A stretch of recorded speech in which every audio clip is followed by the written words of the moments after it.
My name is Ben Max. I teach at Malden High School. I teach United States History this year, Advanced Placement U.S. History, and U.S. History 2. Primary Source helps teachers develop their content knowledge and also strategies for using new sources and new information with students. We've looked in the readings for this current Primary Source course at how the civil rights movement in America was seen from international perspectives.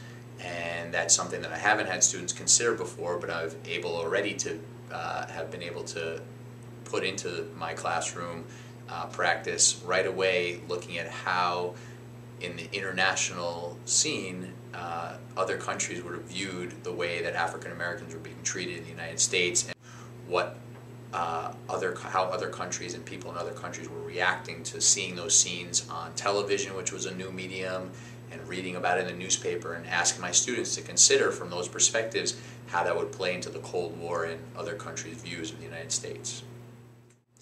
Well, to tie into the idea of connecting the civil rights movement and the Cold War, students have definitely been able to think more about, through looking at that, think more about evaluating democracy, evaluating American democracy, and taking a step back and thinking about it from other countries' points of view, where those countries are trying to figure out, well, what type of system are we going to implement in our country? What type of choices are we going to make in terms of our political systems and economic systems? And the work in this Primary Source course, looking at the image of the United States, the rights and laws of the United States, has really helped students question, again, United States history, decisions that leaders of America and citizens of America have made, and it's been really good for them to evaluate that process and look at primary documents and read, whether it's speeches or newspaper articles, and read those primary sources and think about this being not that long ago, and